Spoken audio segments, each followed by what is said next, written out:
Ah, c'est pas du tout. Les chevaux, c'est une passion, pure et simple. D'abord, c'est un animal pour qui j'ai toujours eu une affection toute particulière.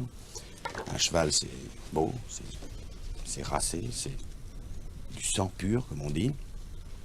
Et j'ai été attiré depuis ma plus grande enfance par les chevaux et j'ai toujours rêvé, j'ai toujours souhaité avoir un jour des chevaux à moi, pas pour les monter, parce que je suis malheureusement, vous savez que de toute façon mon écurie est dans le trot et pas dans le galop, donc je les drive. Et j'ai toujours rêvé plus tard d'avoir une écurie de course, et ce que j'ai réussi à réaliser il y a quelques années. Si vous voulez, il y a une chose qui me frappe, et pardonnez-moi la brutalité de la question. Alain Delon, acteur, parfaite réussite, mais on a l'impression Que je réussis mieux dans les chevaux que comme acteur. que vous souhaitez autre chose. Enfin, disons, j'emploie le mot, que vous souhaitez abandonner cette étiquette de saltimbanque, qui est celle du métier d'acteur, Oui. dans tout ce qu'elle a de noble, C'est d'ailleurs. Gabin qui nous l'a donné. Oui. Et il n'y a pas un souci de notoriété de la part Alain Delon, businessman, directeur d'une compagnie de charter, écurie de course, organisateur de combats, enfin de là jusqu'à la Légion d'honneur, enfin... Non, la Légion d'honneur, je vous le dis tout de suite, m'intéresse pas du tout. La Légion d'honneur m'eût intéressé à titre militaire, remise par le général de Gaulle. Sorti de ça, ça ne m'intéresse pas. Non, la notoriété, vous savez, je crois qu'il est difficile d'atteindre une notoriété, en toute modestie, plus importante que celle que j'ai eue grâce à mon métier d'acteur et de producteur dans le monde entier. Donc, ça n'est pas pour moi un souci. Ça n'est pas mes affaires, ni mon écurie de course, ni ma compagnie de charter qui m'apporteront une notoriété plus évidente ou plus affirmée que celle que j'ai eue. Non, c'est simplement un besoin un besoin d'action, un besoin de renouveler des passions nouvelles. Je suis quelqu'un qui brûle des passions et qui les brûle et qui les jette pour en prendre d'autres, pour en découvrir de nouvelles. C'est un besoin de vivre. Pas comme on a l'habitude de dire à 100 à l'heure ou à 10 000 à l'heure, de vivre tout simplement. C'est un besoin de ne pas perdre de temps. J'estime, et j'ai toujours dit que je n'avais pas le temps de perdre de temps. Et que du jour où j'avais compris que chaque jour me rapprochait de l'issue finale, de l'issue fatale, je ne voulais pas perdre une seconde de ce temps. Une obsession quant à la finalité? C'est pas une obsession, c'est une certitude. C'est la seule chose au monde dont je sois sûr et certain, c'est de mourir. On va revenir à Alain Delon, acteur, après ces parenthèses. Alain Delon, vous avez tourné avec les plus grands réalisateurs, on peut citer pour mémoire Melville, Antonioni, Visconti, René Clément, Lozay. Mais Visconti, est-ce que ce n'est pas une date importante dans votre carrière cinématographique? C'est sûrement la date la plus importante, sinon une des plus importantes, parce que elle fait partie du tout début de ma carrière. C'est-à-dire que si vous voulez, je considère la carrière d'un acteur comme un édifice. Je veux dire, une carrière, ça ne se construit, disons, comme un building sur une longue durée.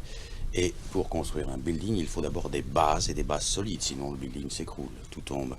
Et je crois que les bases de la carrière d'Alain Delon, doivent être attribuées à Visconti. Ma rencontre avec Visconti, le choix de Visconti de me donner l'interprétation de Rocco, du personnage de Rocco dans Rocco et ses frères, et les premières bases de mon métier d'acteur que j'ai appris à son contact, puisqu'on ne peut apprendre qu'apprendre avec des gens comme Visconti, et ensuite Le Guépard. On va reparler de Visconti et naturellement de Rocco, mais avec tous ces metteurs en scène que j'ai énumérés, je sais s'ils sont nombreux, quel est l'apport de chacun? Par exemple, quel est l'apport d'un René Clément au niveau direction d'acteur, d'un Antonioni, d'un Lozay, d'un Melville? Vous avez cité les plus grands, enfin ceux qui font partie dans la profession des plus grands metteurs en scène du monde. Clément, par exemple, que j'ai eu la chance de tourner, je crois que c'est la plus grande année et la plus grande chance de la carrière d'Alain Delon, c'est d'avoir tourné la même année, en 1960, Rocco et ses frères, sous la direction de Visconti et Plein Soleil, sous la direction de René Clément, qui reste, ce n'est pas moi qui le dis, qui reste et qui resteront deux classiques du cinéma mondial, en tant que film de Visconti et de film de René Clément. Donc, si vous voulez, j'ai eu cette chance. René Clément, qui est toujours un des plus grands metteurs en scène français et du monde, est pour moi et restera, je crois, le plus grand, celui qui m'a dirigé comme le plus grand directeur d'acteurs. Vous savez qu'il y a un distinguo, les gens oublient trop souvent ce qu'est un metteur en scène. Il y a pour moi le metteur en scène qui doit être doublé d'un directeur d'acteurs. Ce que je reprocherais aux metteurs en scène en général, maintenant actuel, c'est de n'être que des metteurs en scène. Et peut-être de ne pas aimer les comédiens. Connaissance de l'acteur, ne pas aimer les comédiens, ne pas respecter, ne pas sentir le comédien, et ne pas tirer du comédien le maximum, et finalement tirer du comédien ce que les autres n'ont jamais tiré. C'est le fort de Visconti, de Clément, d'Antonioni, de Melville et de gens comme ça, c'est de faire sortir chez un comédien ce que personne n'a jamais effleuré jusqu'alors. Mais vous qui avez le goût du risque, vous n'avez jamais eu envie de passer de l'autre côté de la caméra, c'est curieux ça. Très souvent, bien sûr, mais je n'y passe pas pour deux raisons. D'abord, la première, parce que metteur en scène, c'est un métier. Et on ne s'improvise pas metteur en scène. On le devient à force de travail, à force d'années d'études. Et on ne peut pas, à mon sens, cumuler à la fois le métier de producteur, de metteur en scène et d'acteur. Tout le monde n'est pas Wells qui veut. Et bien nombre de mes camarades y sont attaqués, et ça n'a donné pour moi, à mon sens, des résultats que très médiocres. Donc on ne peut pas faire trois métiers bien à la fois. Et la deuxième raison, si vous voulez, c'est que j'ai les capacités de faire un film. Je fais un film demain matin, mais comme je viens de vous le dire, je fais un film. Et lorsque je travaille avec X, Y, Z, je m'aperçois que demain matin, je peux faire la même chose, mieux que lui ou mieux qu'eux. Et lorsque je refais un film avec Visconti, ou un film avec Lauzet, ou avec Melville, je remets tout en question parce que je m'aperçois que je ne ferai jamais, que je ne peux pas faire comme eux. Alors j'oublie de faire la mise en scène. On revient à Rocco et ses frères. Vous interprétez le rôle d'un boxeur là, dans ce film. Il y a un combat, je crois, qui a été filmé au Vigorelli, dans lequel vous combattez. C'est un combat réel. C'est un combat réel, oui. J'avais alors 25 ans. C'est ce qui a donné à Belmondo l'idée de faire de la boxe après? Absolument pas. Jean-Paul a fait de la boxe bien avant, parce que Jean-Paul était boxeur avant d'être acteur. Il a été boxeur amateur, il est devenu comédien ensuite. C'est le cas contraire qui s'est produit avec moi. Oui, la scène a été tournée réellement au Vigorelli de Milan, en présence de 4 à 5 000 personnes. Et j'avais, pour me donner la réplique, heureusement pour moi et heureusement pour le film, un boxeur professionnel à l'époque qui était un boxeur d'une qualité et d'une classe très rare, qui s'appelait Sauveur Chioca. Oui. C'était un mi-moyen. Champion de France. Il a été champion de France, je crois qu'il a même été, peut-être jusqu'au champion d'Europe, je ne veux pas dire, mais je crois que... Je veux dire, c'est un boxeur qui avait une classe de champion du monde, mais qui malheureusement avait un défaut majeur dans sa spécialité, c'était un boxeur qui avait peur. Vous savez que la peur, quand on est boxeur, est une chose absolument rédhibitoire. Vous étiez entouré de Renato Salvatori, qu'on retrouve d'ailleurs dans Freak Story, le dernier film que vous avez fait, Annie Girardot. Oui. Oui.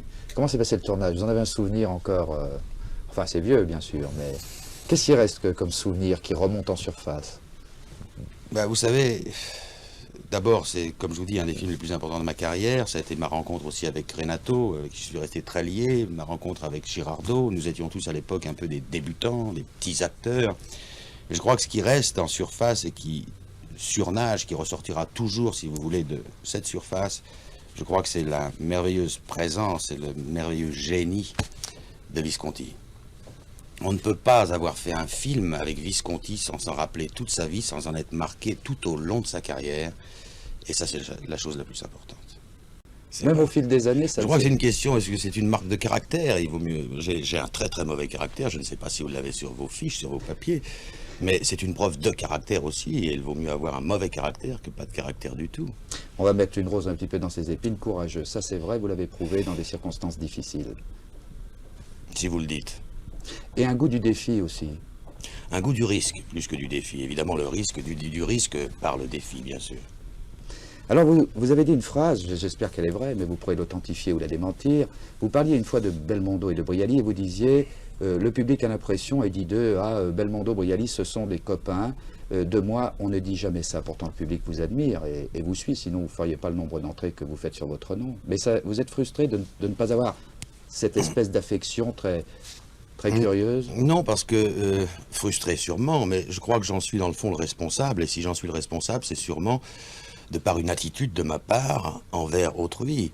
Peut-être que je ne suis pas d'un accès, d'un abord aussi facile que Jean-Claude ou que Jean-Paul, c'est vrai, c'est vrai.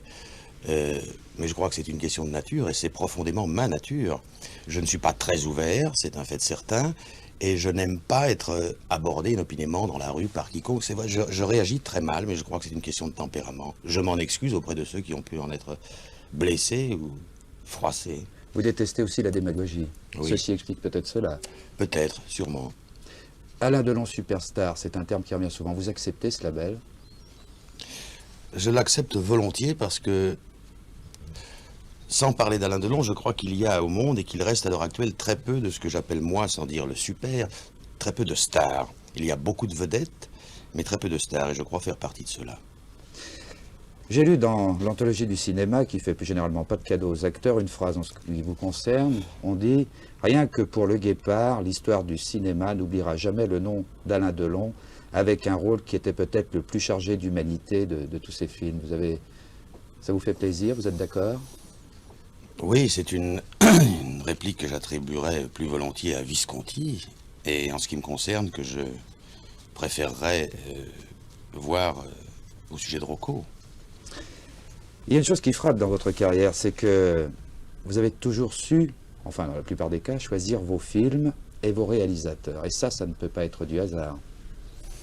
Vous savez, depuis 10 ans, je suis à la fois interprète et producteur de mes films. Nous allons en parler d'ailleurs du métier Oui. de producteur. Et dans le fond, c'est sûrement depuis que je suis producteur, dans le fond, c'est sûrement l'intérêt principal du producteur Alain Delon, c'est de pouvoir finalement faire les films qu'il a envie de faire et de monter et de former les équipes qu'il a formées. Et c'est sûrement ma plus grande force de producteur.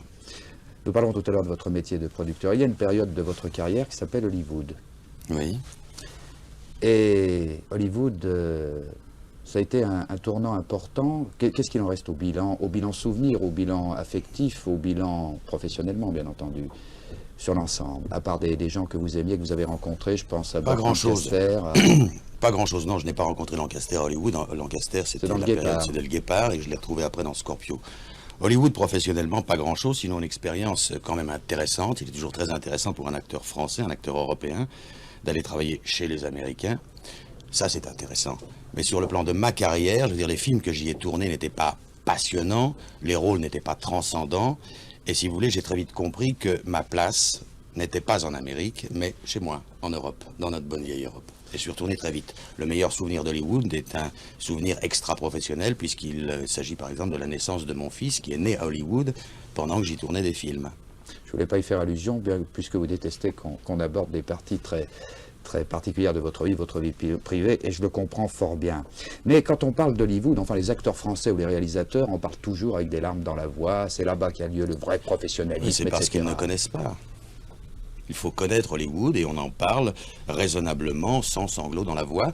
C'est très bien sur un plan technique. Et c'est vrai qu'on bénéficie en Amérique des meilleurs moyens techniques, des plus gros avantages sur le plan de technicité. Mais finalement, on fait du cinéma à Hollywood comme ailleurs, comme en Suisse, comme en France, comme en Italie, sans plus. Et pourtant, si vous me permettez une parenthèse dans votre enfance, l'Amérique, c'était un rêve. Vous aviez un jour fait une fugue pour aller à Chicago, qui s'est terminée au commissariat de Châtellerault, d'ailleurs. C'est vrai, vous en savez des choses. Mais vous savez, je crois que l'Amérique est un rêve pour tout enfant européen, normalement constitué. Et tout le monde a rêvé de New York dans son enfance, dans sa jeunesse. Et vous savez, ce qui est, en général, ce qui m'a toujours, moi, très peiné, c'est que toutes les villes, tous les pays en général auxquels j'ai rêvé lorsque j'étais enfant, le jour où je m'y suis trouvé, j'ai 9 fois sur 10 été déçu. On devrait rester sur ses rêves. Alors, reclap, Alain Delon, deuxième fois. Voilà. Il y a une chose qui m'a beaucoup frappé, c'est qu'il y a deux personnages, bien que vous détestiez les personnages en costume, je crois que c'est un des points. Il y a un personnage que vous auriez rêvé d'interpréter, c'est Bonaparte. Je ne sais pas si c'est vrai. Et si c'est vrai, pourquoi? Pour l'homme, pour... C'est vrai, oui. C'est vrai parce que d'abord, j'ai toujours eu une admiration sans borne pour l'homme Bonaparte. Je dis Bonaparte, je ne dis pas Napoléon. Compris la nuance. Et je crois que c'est sûrement un des rôles les plus extraordinaires et les plus fascinants à interpréter. Vous savez, je crois qu'il a été fait un jour un référendum dans le monde pour savoir, au niveau mondial, quels étaient les personnages les plus célèbres et les plus mondialement connus. Numéro 1, le Christ. C'est la moindre des choses. Numéro 2, l'empereur. Parce qu'il ne faut surtout pas me laisser aller. Et je dois dire que j'ai eu la chance avec des hommes comme René ou comme Visconti, c'est que c'est des gens qui ne vous laissent jamais aller. C'est-à-dire qu'ils ne vous laissent pas faire ce que vous voulez, et qui se servant de votre personnalité, vous dictent ce qu'il faut faire. Et ça, j'ai besoin qu'on me tienne, j'ai besoin, je sais pas, c'est comme, pas me comparer à un pur sang ou à un cheval de course, mais c'est la même chose. Quand vous êtes sur un cheval, c'est vous qui devez commander, c'est pas lui.